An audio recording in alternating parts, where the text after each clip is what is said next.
दोस्तों हाल ही में मैंने द बीस्ट विदिन मूवी देखा है जो कि एक हॉरर थ्रिलर फिल्म है और इस फिल्म को अलेक्जेंडर जे फेरल डायरेक्ट किए हैं। IMDb पे इस फिल्म को मिले हैं 4.2 स्टार्स आउट ऑफ 10 और रॉटन टोमेटोज पे it's 38% fresh with an audience score of 69%।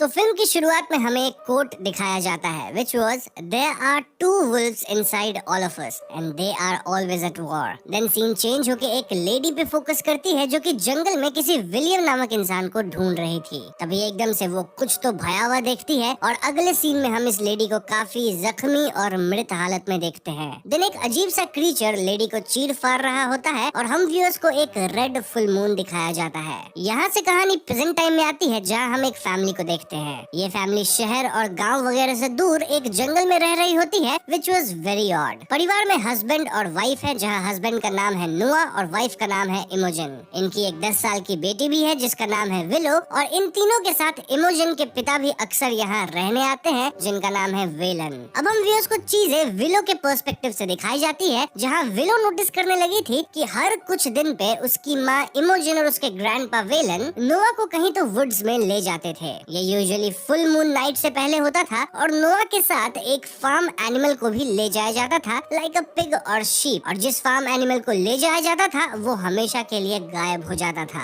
Then अगली सुबह नोआ बहुत बुरी हालत में घर वापस आता और उसके कपड़े हमेशा खून से सने होते थे। विलो जानना चाहती थी कि हर कुछ दिन पे उसके पिता को आखिर क्या हो जाता है, लेकिन विलो की माँ उसे ये बात बताती ही नहीं थी। अब एज व्यूअर्स हम नोटिस करते हैं कि जिस फार्म हाउस में ये लोग रह रहे थे उसकी बाउंड्री भी काफी बड़ी और ऊंची थी, मानो ये लोग खुद को किसी से प्रोटेक्ट करने के लिए ऐसी बाउंड्री बनाए हैं। इस घर की एक मिनिएचर वर्जन विलो के कमरे में थी और यहाँ मैं आपको बता दूं कि विलो को किसी तरह की रेस्पिरेटरी प्रॉब्लम थी जिस वजह से उसे टेंस्ड सिचुएशन में या अगर ज्यादा भागदौड़ हो गया तो ऐसे में उसे सांस नहीं आती थी। यही वजह है कि विलो हमेशा अपने पास एक ऑक्सीजन मास्क रखती थी जो कि एक ऑक्सीजन सिलेंडर से कनेक्टेड होता था। अब विलो अपने ग्रैंडपा और अपनी माँ को कई बार बहस करते सुनती थी जहाँ मुद्दा ये होता था कि विलो को सब कुछ बता दिया जाए या फिर न बताया जाए। ग्रैंडपा का मानना था कि विलो सब कुछ जानना डिजर्व करती है, लेकिन विलो की माँ उसे कुछ बताने के लिए तैयार ही नहीं थी। विलो को तो अब नाइटमेयर्स भी आने लगे थे जहाँ वो अपने पिता नोआ को अजीब मॉन्स्टर में तब्दील होते देख रही थी। खैर एक दिन विलो और उसकी माँ इमोजन जीप से शहर जाते हैं और रास्ते में इमोजन अपने बेकार वाले कपड़े बदल के एक अच्छी ड्रेस पहनती है। नाउ दिस वाज वियर्ड क्योंकि इमोजन घर से ही अच्छी ड्रेस पहन के आ सकती थी, बट फॉर सम रीजन वो रास्ते में सड़क पे अपने कपड़े बदल रही थी। अब जब इमोजन ड्रेस चेंज कर रही होती है तो विलो अपनी माँ के शरीर पे चोट के कई निशान देख पाती है। तो ड्रेस चेंज करने के बाद इमोजन यहाँ विलो को भी जीप चलाना सिखाती है और हम समझ पाते हैं कि जीप के गियर में थोड़ी प्रॉब्लम है। तो ये लोग पास के टाउन में जाते हैं जहाँ विलो अपने लिए एक ड्रेस खरीदती है। इसके बाद दोनों वापस आते हैं और घर पे नोआ इनका इंतजार कर रहा था। नोआ फिलहाल एकदम सही दिख रहा था और वो विलो के साथ थोड़ा खेलता भी है। खैर इसके बाद सीन कुछ दिन आगे बढ़ जाता है जहाँ फिर से फुल मून नाइट से पहले इमोजन नोआ को जीप में बिठा के जंगल ले जाने वाली थी। इस बार विलो चुपके से इनके पीछे आ जाती है क्योंकि उसे पता लगाना था कि आखिर नोआ को जंगल क्यों ले जाया जाता है। विलो पाती है कि एक खंडर सी जगह पे इमोजन नोआ को चेन से बांध देती है, देन उसके पास ही पिग को भी रख देती है एंड देन इमोजन इस जगह के दरवाजे वगैरह बंद कर देती है। विलो चुपके से दरवाजे के अंदर जा पाती है क्योंकि इन डोर्स के बार्स के बीच में काफी गैप था और वहाँ वो अपने पिता को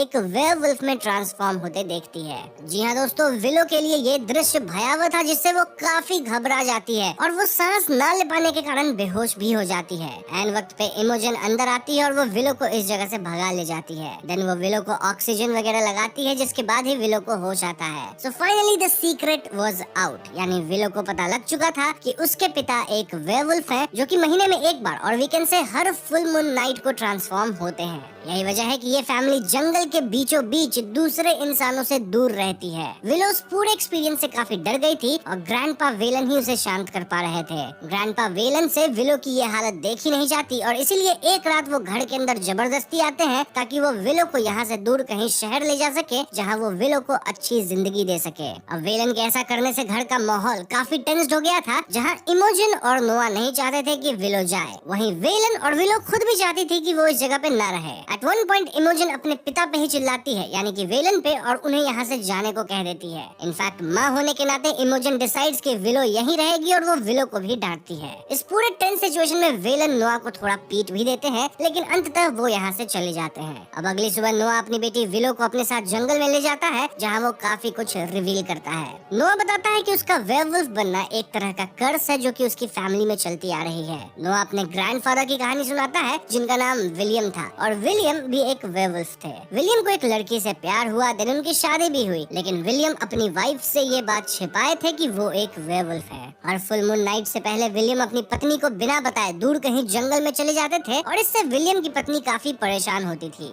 समय के साथ विलियम की पत्नी को शक होने लगा कि कहीं विलियम का किसी और औरत से चक्कर तो नहीं चल रहा, और ऐसे में एक फुल मून की रात वो विलियम को फॉलो करके जंगल में जाती है। दोस्तों, ये वही सीन है जो कि हमने मूवी के शुरुआत में देखा था, यानी कि विलियम वेयरवुल्फ में तब्दील हो गए थे और वो अपनी ही पत्नी को मार दिए। अब जब विलियम अपने होश में आए, यानी अपने ह्यूमन फॉर्म में, तब उन्हें एहसास हुआ कि उनसे कितनी बड़ी भूल हो गई है। इस गम में विलियम घर वापस आए और खुद को शूट करके मार लिए। नाउ विलियम के बाद विलियम का बेटा यानी नोआ के पिता भी वेयरवुल्फ बने, और नोआ के पिता काफी निर्दयी इंसान थे। जाहिर सी बात है कि विलियम के मरने के बाद नोआ के पिता की जिंदगी कष्ट में गुजरी थी, जिस वजह से वो ऐसे क्रूल इंसान बन गए। नाउ नोआ के पिता के बाद ये कर्ज नोआ पे आया है, और हर फुल मून की रात वो उस खंडर जैसी जगह पे चेंड रह के पिग्स वगैरह को खाता है, ताकि वो अपने लव्ड वंस को हर्ट ना कर दे। तो नोआ के इस कन्फेशन के बाद उसकी बेटी विलो कहीं न कहीं नोआ से और क्लोज हो गई थी। इसके बाद हमें कुछ सीन्स दिखाया जाता है जहाँ नोआ और उसकी बेटी एक साथ क्वालिटी टाइम स्पेंड कर रहे थे।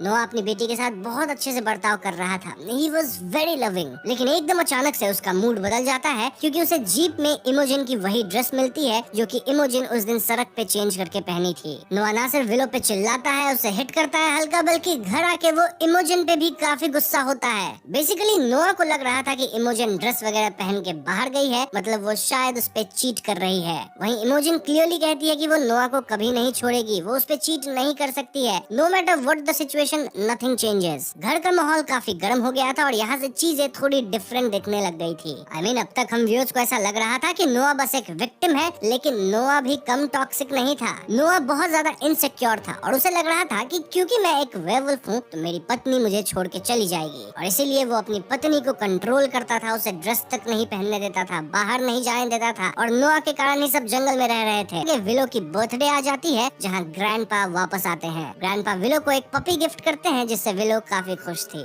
अब उस रात फिर से फुल मून नाइट होने वाला था और विलो को एक नाइट में आता है जहाँ वो खुद को वेयरवुल्फ बनते देखती है। इस नाइट में से विलो इतना परेशान होती है कि उठने के बाद उसे ऑक्सीजन लगाना पड़ता है, और इस हड़बड़ी में ऑक्सीजन सिलेंडर ओपन ही छूट जाता है, यानी कुछ देर में सिलेंडर के अंदर का ऑक्सीजन पूरी तरह खाली हो जाएगा। नाउ इमोजन और वेलन नोआ को जंगल में छोड़ के आ गए थे, लेकिन वापस आने के कुछ ही देर बाद इनकी बाउंड्री वॉल्स काफी जोर जोर से हिलने लग गई थी। वेलन विलो को ये कह के सांत्वना देते हैं कि डोर्स एंड वॉल्स हवा की वजह से हिल रही हैं, लेकिन विलो जानती थी कि ये काम उसके पिता नोआ का है, जो कि फॉर सम रीजन वेयरवुल्फ बनने के बाद घर पे ही अटैक कर रहे हैं। नाउ ऑफ कोर्स ये रीजन यही था कि नोआ को अब लगने लगा था कि उसकी बीवी शायद उसे छोड़ देगी, उस पे चीट करेगी, तो वो अपना बदला लेने यहाँ आ गया था। वैसे ग्रैंडपा वेलन अपने साथ एक गन भी लाए थे फॉर प्रोटेक्शन, और इस बात पे इमोजन काफी गुस्सा होती है। इनफैक्ट वो ग्रैंडपा से उनका गन भी ले लेती है, और इसी सब के बीच वॉल्स और ज्यादा हिलने लगे थे और बाहर से काफी आवाज भी आ रही थी। इससे डर के विलो वापस बेहोश हो जाती है और उसे इमीडिएट ऑक्सीजन चाहिए था, बट ऑक्सीजन तो सारा लीक हो चुका था, और ऐसे में इमोजन को घर के बाहर स्टोर में से एक न्यू ऑक्सीजन सिलेंडर लाना पड़ता है। यहाँ इमोजन बाउंड्री वॉल के पास जाके नोआ को यहाँ से जाने कहती है, लेकिन नोआ थोड़ी उसकी सुनने वाला था।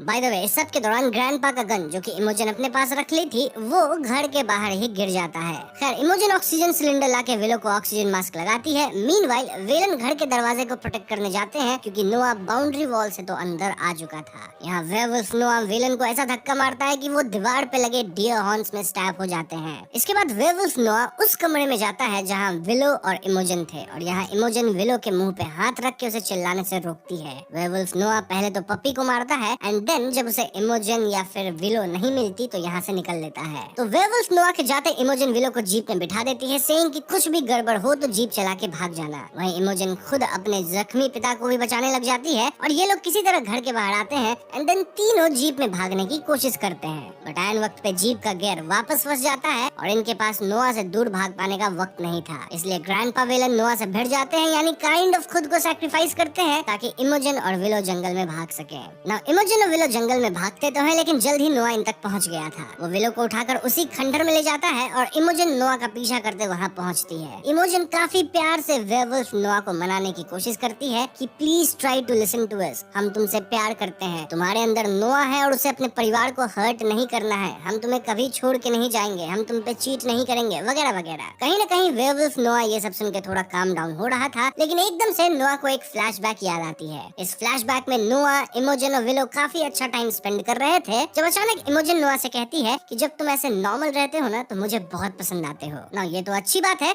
लेकिन ये सुन के नोआ भड़क जाता है, आस्किंग कि ऐसे कैसे फॉर्म की बात कर रही हो तुम, बाकी टाइम क्या हमें पसंद नहीं आता। इनफैक्ट इस छोटी सी बात पे नोआ और इमोजन के बीच काफी लड़ाई हो गई थी और ये लड़ाई विलो के सामने ही हो रही थी। अब इस फ्लैशबैक में काफी डीपर मीनिंग्स है जो कि मैं थियरी सेक्शन में बताऊंगा ही, बट फिलहाल नोआ को ये बात याद आती है कि उसे उसकी पत्नी बस नॉर्मल फॉर्म में पसंद करती है, वेयरवुल्फ फॉर्म में नहीं। जबकि ऐसा था नहीं, इमोजन बस जेनेरिक बात बोली थी, लेकिन नोआ इसे गलत तरीके से सोचा और इसीलिए वेयरवुल्फ नोआ इमोजन पे हमला कर देता है और वो इमोजन को मारने आगे बढ़ता है। इस पॉइंट पे विलो सोचती है कि उसे ही अपनी माँ को बचाना होगा और इसीलिए वो लैंटर्न से लगे आग पे अपना ऑक्सीजन सिलेंडर खोल देती है। इससे काइंड ऑफ एक फ्लेम थ्रोअर बन गया था, जिसकी मदद से विलो अपने पिता नोआ को जला के मार देती है। अब यहाँ से सीन कुछ दिन बाद का आता है, जहाँ विलो व्हाइट फैंग नामक किताब पढ़ रही होती है और हम इमोजन को जीप में सामान पैक करते देखते हैं, which depicts कि माँ बेटी अब जंगल से बाहर निकल के शहर जाने वाले हैं फॉर बेटर लाइफ। इसके बाद हमें नोआ के कुछ मोन्टाजेस दिखाए जाते हैं जहाँ वो काफी अब्यूजिव एंड वायलेंट था। इनफैक्ट हमें फिर से वो सीन दिखाया जाता है जब नोआ इमोजन को मारने वाला था और वो विलो को लिटिल मॉन्स्टर कहता है। यहीं पे the beast with in film खत्म हो